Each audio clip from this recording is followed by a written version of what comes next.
You're listening to Cowboy Logic with Jason Forby, a message of grace and hope.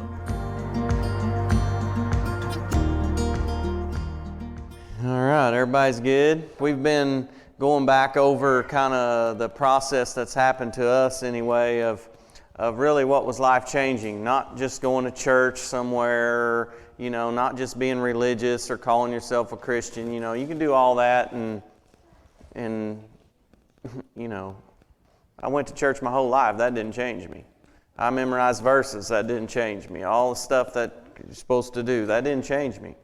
Only until He showed me who He really is, and that His love really unconditional and all that. So what really happened to us? So we've just been going back and going through that process, kind of how it happened through us and for us. And so we spent probably a couple weeks talking about the realization that we're in a new covenant, and the new covenant is not like the old covenant. Fact is, you can't be in more than one covenant at once. That's what Paul would call as an adulteress, right? It's not talking about man and wife and all that. It's talking about being in covenant with God, right? So we just hashed it out over and over about you're a part of a new covenant, and what are the terms of the new covenant versus what are the terms of the old covenant. The new covenant is not like the old covenant. The old covenant was a covenant of law. You and your performance. If you acted right, God's blessing be on you. If you didn't,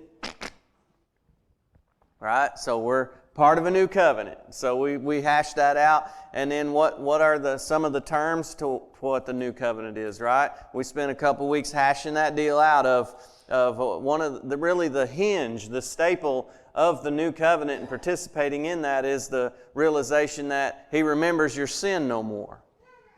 All right? There's no longer sin on your record. Love takes no account of wrong suffered. We hashed it out. You can go back on the thing. I could get hung up on that and talk forever about it. But so there's no sin on your record. And since you're no longer under the law, you can never again be declared guilty of breaking the law. If you can't be declared guilty of breaking the law, you can never again be accused of being a sinner. If your identity is based around, well, I'm just a sinner, guess what? You're empowering sin. And you're going to live a condemned, hypocritical failure of a life because the very thing that you're trying to overcome, you're empowering by believing in it. So then we hashed all that out, right? And then we went on, last couple weeks we've been talking about, okay, let's carry that thing on a little bit further. Not only are you not just not a sinner, you're now righteous. You've been given the gift of righteousness, right? We hashed it all out. Romans 5:17, that's those that receive the abundance of grace and the gift of righteousness will reign in life. Righteousness is a gift. Congratulations. I mean, He who knew no sin became sin so that we who knew no righteousness might become righteous. Come on, a guy who never sinned became something that he never did so that Jason, who never did, could become what he never did. You got it? We're the righteousness of God. Congratulations. We even said it. It's like, it might be a little squirmy. If you think it's squirmy for you to say, hey, I'm righteous. Now, if you're a little squirm about it, it's because you still think it's about you and what you've done or not done. It has nothing to do with what you've done or not done. It has everything to do with what He's done. You're the righteousness of God. It's just part of, you got married into the thing. Congratulations. It's who you are now. And so what does that mean for us now, right? It's like righteousness. It's like who we are. If I believe I'm righteousness, then what I'm believing produces fruit in my life, and a power that's greater than us starts bearing fruit. If I believe I'm a sinner, bears fruit. If I believe I'm righteous, bears fruit. Man, that's too simple, isn't it? We want it to be more complex than that, don't we? It's not. So now, okay, let's see. Now that we know that's who we are, our identity's getting established in that thing, that we're the righteousness of God. That gives you something that you can be sure of. This is what we never had when we were just religious. You could never be sure of anything. Like, well, we don't know, the ways of God, it's a mystery and all that. No, the ways of God were a mystery. Jesus showed up and declared the ways of God. He's the exact representation. He's just like God. He is God. You're not going to find different nature in the Father than you find in the Son, right? So it's no longer a mystery. It's been revealed. We can be sure of it now. We don't have to be wishy-washy. Right? You got it? Okay, let me read some stuff here. Let me read this, and this is James. Now, James, I love James, bless James, but I think he was probably a little bit ticked off at people when he wrote his letter. He's just a hair blunt, just a hair, he's just agitated, I think, maybe. I'm no scholar. That's just take it for whatever you want to. But listen to this. This is what James said. This is James 1. I'm going to read it in the Passion Translation. I like the Passion Translation. Listen to this. He says, "My fellow believers, when it seems as though you are facing nothing but difficulties, see it as an invaluable opportunity to experience the greatest joy that you can. For you know that when your faith is tested, it stirs up power within you to endure all things. And then as your endurance grows even stronger, it will release perfection into every part of your being until there is nothing missing and nothing lacking." I better read that again. "And then as your endurance grows even stronger, it will release perfection into every part of your being until there is nothing missing and nothing lacking. And if anyone longs to be wise, ask God for wisdom, and He will give it. He won't see your lack of wisdom as an opportunity to scold you over your failures, but He will overwhelm your failures with His generous grace. Just make sure you ask, empowered by confident faith, without doubting that you will receive. For the ambivalent, that's a big word for a cowboy. For the ambivalent person believes one minute and doubts the next." So I assume ambivalent is not a positive term. "For the ambivalent person believes one minute and doubts the next. Being undecided makes you become like the rough seas driven and tossed by the wind. You're up one minute and tossed down the next. When you are half-hearted and wavering, it leaves you unstable. Can you really expect to receive anything from the Lord when you're in that condition?" Whew, a little harsh, huh? Let me give it to you this is the Mirror Bible. Anybody know the Mirror Bible? It's old Francois Dutoit. I like saying that. Francois Dutoit. So he said it like this. This is the Mirror Bible. Same passage, James 1. Temptations and contradictions come in different shapes, sizes, and intervals. Their intention is always to suck you into their energy field. However, my friends, your joy in who you know you are leads you out triumphantly every time. Leads you out triumphantly. Oh boy. My friends, your joy in who you know you are. Who you know you are leads you out triumphantly every time. Here's the secret. Joy is not something you have to fake. It is the fruit of what your faith knows to be true about you. You know that the proof of faith results in a persuasion that remains constant in contradiction. Steadfastness provides you with a consistent environment, and so patience prevails and proves your perfection. How entirely whole you are, and without any shortfall. The only thing you could possibly lack is wisdom. However, make your request in such a way that you draw directly from the source. God is the origin and author of wisdom. He intertwines your thoughts with good judgment. His gifts are available to all without regret.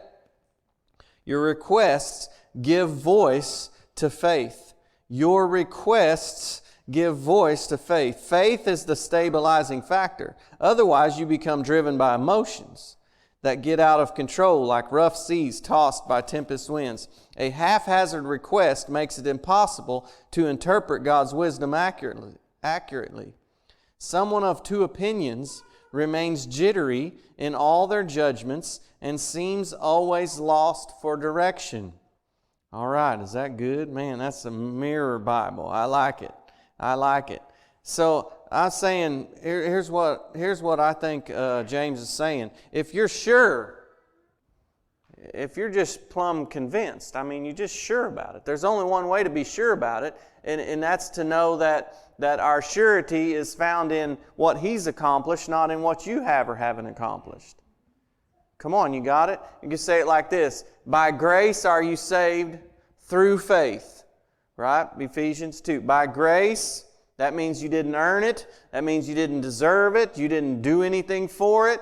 By grace are you saved, right? Saved, we've learned, does not mean pray this prayer and you'll get to go to heaven someday. Let the devil kick your hind end until then. No, saved is not that. It's the Greek word sozo. And it means healed, delivered, kept safe and sound, preserved, protected, right? It's so much more. All of that is included by grace, through faith, right? We've come lately, last few weeks, talked about what grace is, that it's free, it's because it's just the product of unconditional love. You don't earn it, you can't deserve it. The only way really to be qualified for grace is to not deserve it. Come on, you got it? If you deserve it, guess what? It's not grace. By grace, that means it's a free gift. You don't earn it or deserve it or qualify for it. You're healed, made whole, preserved, protected, kept safe and sound through faith.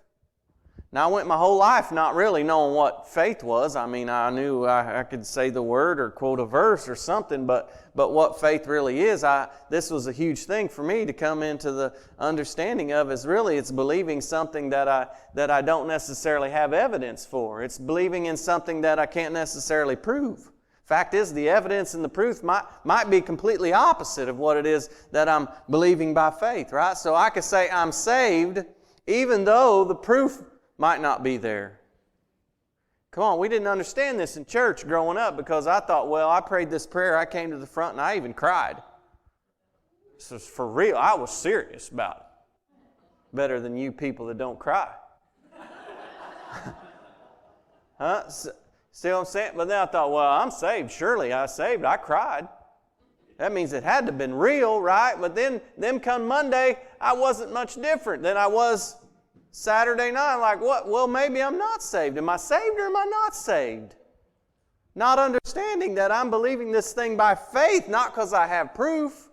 The lack of proof, because I didn't know what faith was, I would question and not be sure about anything that I had from God. Come on, you with me? Now I'm saying, because I now know what He's showed me and what He's taught us by faith, and that grace is not about me qualifying myself, I can be sure about the thing now. I'm the righteousness of God now. You see what I'm saying? I got a place to fight from now. You got it? Like I saw there one time, one of them, I think it was a leper. This might be Matthew 8 or somewhere in there. A leper came to Jesus and he said something like this, paraphrasing Jason's version. I know you can heal me if you will. Like, he was pretty convinced about his capabilities, but he was confused about his willingness. You see what I'm saying? He was what James would call wishy-washy. Now, here Jesus is establishing the precedent, so thank God for mercy and grace that we're all operating it by it all the time anyway. The guy ended up getting his miracle, and Jesus said this, I am willing. I'm going to use you to establish this truth. I am willing, and if I'm willing for you, I'm willing for everybody there is. Come on, it's the will of God. Now, I could say this, right? You heard me say before, this whole that Bible is crammed full of promises that are made to the righteous. Come on, full of promises that are made to the righteous. And so my thinking for my first 30 years of life was like, well, good for them. Suckers. Where are they at anyway? Oh, ding, ding, ding. Then he showed, that's us. That's me. Now I can live in that by faith to say, you know what, He's made me that. It's not because I have proof. It's not because I have evidence. I'm righteous by faith. The just shall live by faith. Come on, you got it? Now I can be sure of that thing. It's like David's even said it. David had glimpses of the new covenant. He said, surely goodness and mercy follow me all the days of my life. Surely. Right? You got it? So here's what I'm saying is we can know for sure. And what does that even mean for us? It means now I have a place to fight from. It's like this is why James said you can expect some stuff to happen because you're established in who you are and you've got some surety about you. You're not washing up and down. You're not in and out one minute, doubting this, that, not know. You can know what the will of God is. Jesus came and revealed the will of God.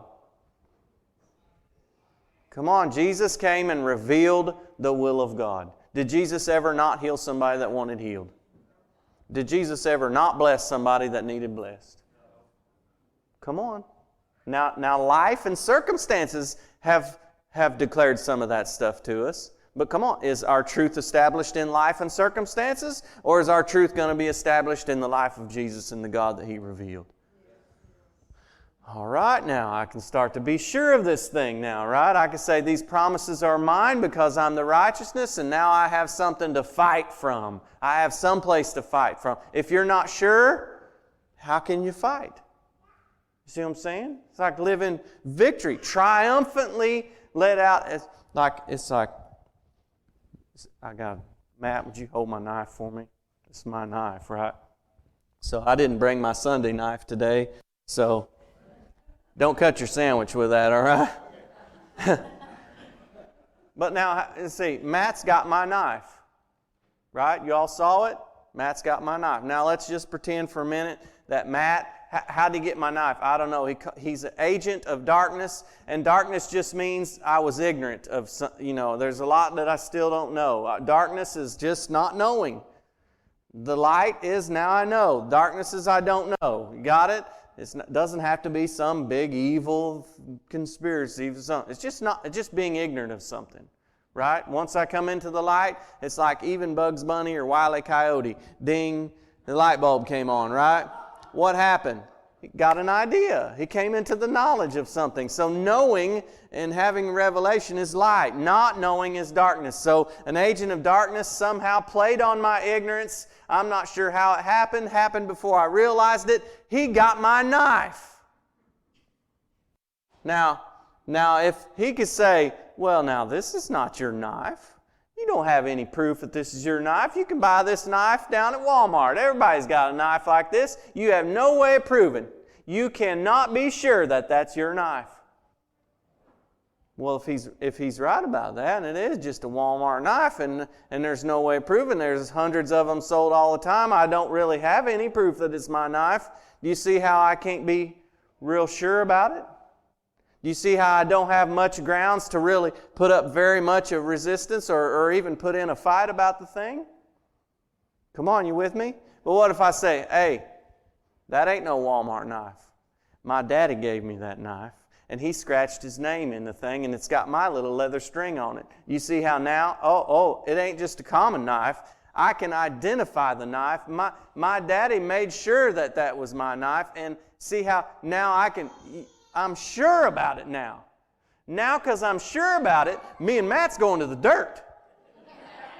You see how now because I'm sure, I got something to fight from. You see, I know with a surety that it's mine, and because I know that it's mine and I have this assurance, me and him, we're going to the gravel over the thing, and that's my knife.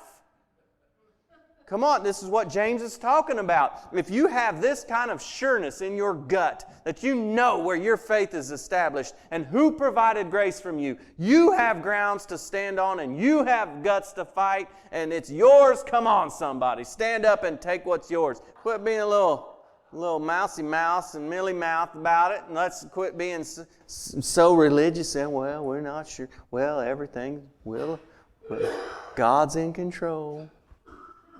Well, darkness seems to be in control right now. He's holding my knife. Is it the will of God? Is it the will of my Father for Him to have my knife? Or did He provide it for me to have? Come on. Come on. What if darkness and not knowing and the enemy has been holding on to our health? Come on, what if He's been holding on to our victory? We read it triumphantly, led it. What if He's been holding on to our blessing? What if He's been holding on to our victory? What if He's been holding on to our healing? What if He's been holding on to our whatever, life? Jesus said it like this. Pray like this, that the will of the Father be done on earth the same as it is in heaven. Well, what's His will in heaven? Identical to His will for you right now in the earth. So if it's not in heaven, come on, are you going to be healthy in heaven? Uh-oh. Darkness has been holding on to our health. Darkness has been holding on to our life, counting on the fact that we just remain ignorant of it and say, well, you know, God's ways are above our ways. It's a mystery. You take some, you lose some. We don't know, you know. God needed another angel. Come on, have I got the right bunch or not? It's like we're cowboy church, right? It's like cowboys. It's not sissy church. You know, you don't have to be a cowboy like... I always say cowboy's not just a job description. It's a way. Doesn't matter what you do, it's how you do. It's like, doesn't matter if it's tough. Doesn't matter if it's hard. Doesn't matter if it's going to hurt. Cowboy's just going to... Let's do it. It's got to be done. Somebody's got to do it. Let's get after it. Right? Let's fight. Let's stand up to this stuff and say, no, I'm not just rolling over and taking it anymore. I know who I am. I know what I got, and I know how I got it. I didn't get it because I was somebody. I got it because He's somebody. And I know who He is and what He accomplished for me. And it has zero to do with my performance. It was all a free gift of this new covenant. I just married into the thing. So if I didn't qualify myself for it, I can't unqualify myself for it. And the thing I'm standing on is as sure as anything can be. And by golly, I got ground to stand on so that me and Matt's going to the gravel and I'm going to get my knife. You see how fast he gave it up? I mean, he almost threw it to me. Do you see how easy it was for me to get that back? You know why? He was convinced that I'm convinced. He was convinced that I'm convinced. And I'm convinced because I know what has established it. Come on, y'all got it? We don't have to be like the leper. I know you can. Nobody doubts his abilities, really. How many heard this before? This was our prayer, right? This is like, you can still hear it now. Oh Lord, so-and-so needs to be healed. Would you heal him if it be your will? Come on now. Nobody feel guilty about it. We've all probably prayed that stuff. We didn't know any better. Listen, you might have prayed it this morning. If it is, you can be mad at me, but I'm saying you might as well announce the fact that you don't know what His will is. What did James say? You can expect to receive nothing. Come on. Don't be mad about it. Let's learn. Let's let the light come on. Ding, ding, ding. Oh, the prayer of faith heals the sick. What's faith? Faith is this is one of my simple definitions of faith is being sure of what the will of God is. Not, well, if it be your will. Come on, that's not going to produce anything. Because you're just announcing to all the parties involved that you have no idea what God's will is. I'm going to tell you what gets the knife back. Somebody shows up that is absolutely, fully convinced it is the will of God. Now, something's standing in your way.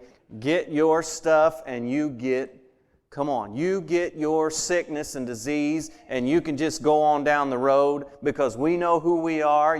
I'm healed because He paid for it for me. He scratched His name in it. It's mine. I know it's mine and I'm not settling for anything else. Come on, it might happen immediately. It might be a process. I don't know. I like immediately better. But even if I don't see it immediately, I'm not wavering because I'm healed by faith. I'm saved by faith. I'm living by faith. That means I don't look at what it looks like. I don't care what it feels like. It is the will of God, and I'm... Come on, you got it? Now, if you're just willying around little, you're going to have trouble, but if you're still thinking it's about you and your performance, and it's not even your faith. Come on, it was provided for us. It's His job to convince me, right? We talked about last week. He's even given us His faith. You think, well, Jason, he got big faith. Well, I do. Yeah. But He gave it to me. He convinced me. It's like, just, come on. Everybody's got it. Everybody's good? Any fighters in here? Paul even said, he called faith a fight. Fight the good fight of faith. Did he say that? Why is it a good fight? Come on, it ain't a good fight unless you win. Come on, you see what I'm saying? It's a good fight because we win. We're led out triumphantly. You got it? It's the will of God for us to have victory. It's the will of God for us to have victory. It's the will of God for us to have victory.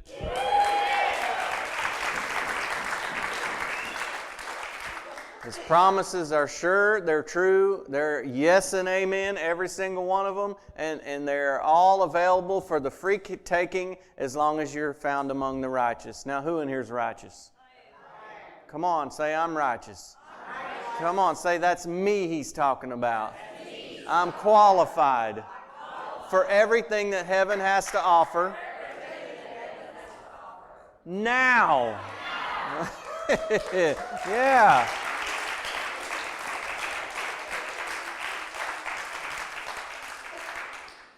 Now, if somebody's holding your stuff, let's go to the gravel. We ain't afraid. All right. Is everybody good? If you need help with it, you can get it. I love y'all. Bunch of fighters, bunch of cowboy fighters. Who in the world would mess with a bunch of cowboy fighters? That's the scariest thing I can think of. All right, let's go. Please follow and share this message. And for more information, visit srcowboychurch.com.